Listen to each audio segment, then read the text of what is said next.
Hey everyone, and welcome to The Explainer. Today, we are looking at this absolutely fascinating transformation happening right now in Central America. We're going to explore how traditional agriculture is essentially colliding with digital e-commerce, and it's completely rewriting the rules of the local economy in El Salvador. We're digging into the blueprint of a microenterprise called Agrovida and their super ambitious Raíces de Oriente strategic plan. If you've ever wondered how modern tech can solve century-old supply chain problems, well, you are definitely in for a treat.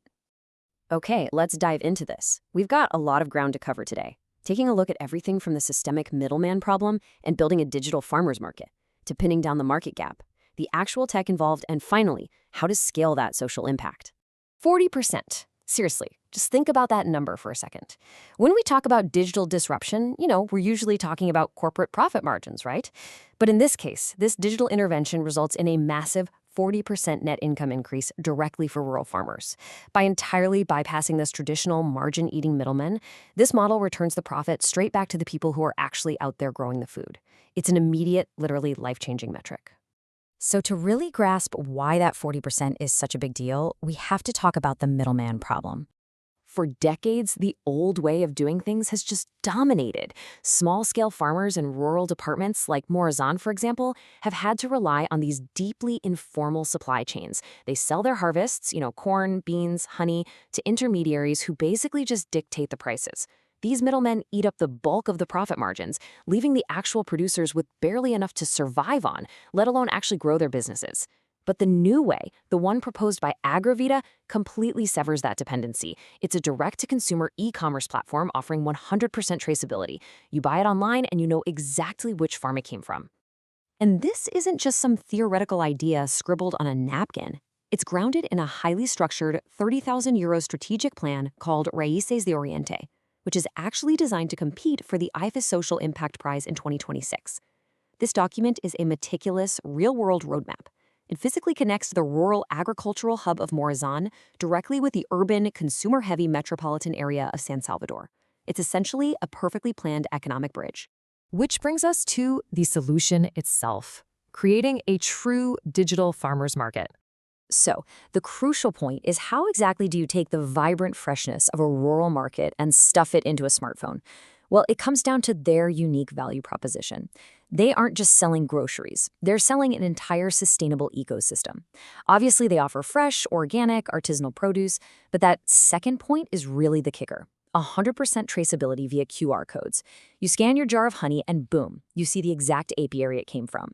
They guarantee a 24 to 48-hour turnaround from the literal field to a table in San Salvador. And get this, they are doing all of it with 0% single-use plastics. No plastic bags, just glass and biodegradables.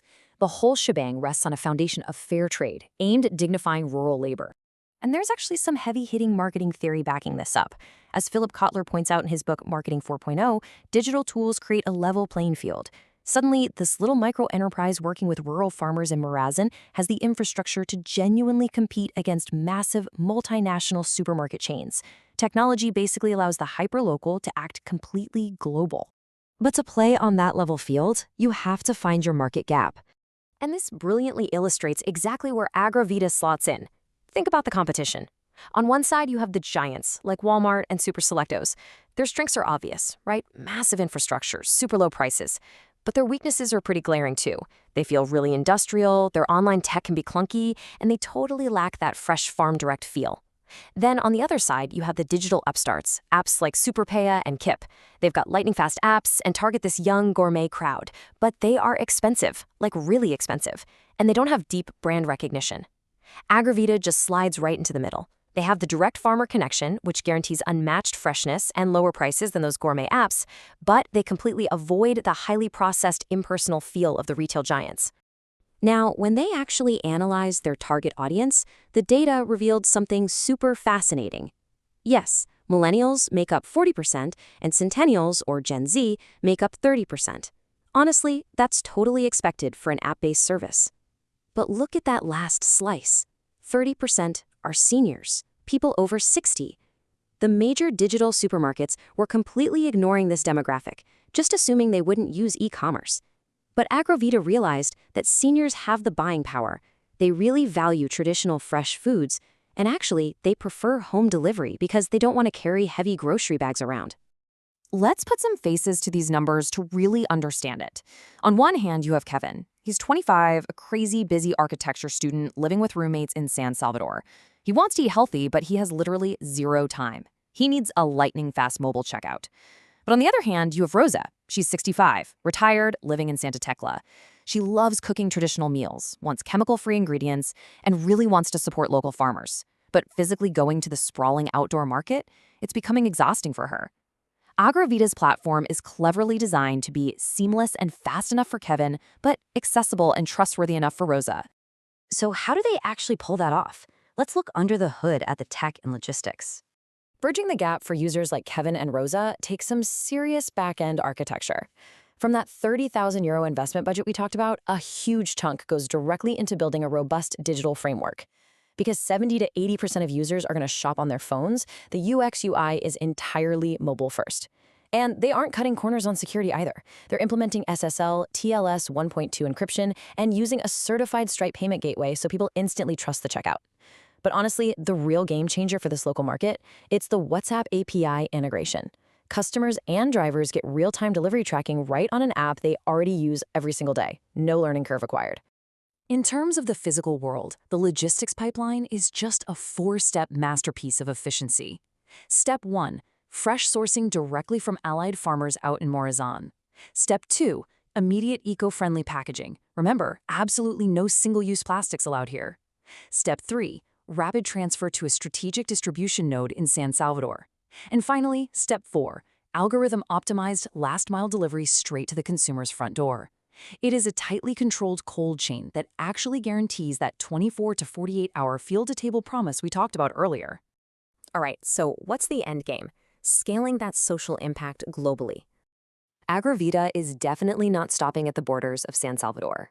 In just their very first year, the project aims to formally integrate 50 agricultural families into this digital ecosystem. That is 50 families who get to bypass the middlemen, bump their net income by up to 40%, and receive hands-on training in sustainable agriculture and digital literacy. It's all about creating this powerful economic anchor that discourages forced migration, simply by making rural farming highly profitable again. Let's move to the timeline and see how this builds, because their expansion roadmap is so brilliantly phased. Phases 1 and 2, that's all about validating the app locally in San Salvador and formalizing their brand and legal standing. But check out Phase 3 and 4. By the end of year 1, they initiate small-scale international exports, and by years 2 and 3, they are targeting full internationalization, actually establishing distribution centers in the US and Canada. Now, you might be wondering, how does a small Salvadoran app break into North America?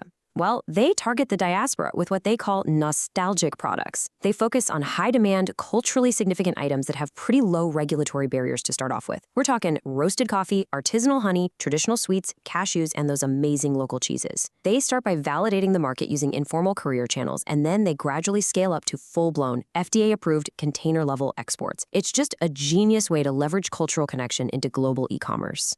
When you pull all these pieces together, right, the mobile-first tech, the WhatsApp tracking, the super smart market positioning, it all serves one single vital thesis: empowering rural labor. By aligning with UN Sustainable Development Goals to end poverty and promote responsible consumption, Agravita is proving that e-commerce doesn't just have to be about pushing cheap plastic goods, it can literally be a lifeline.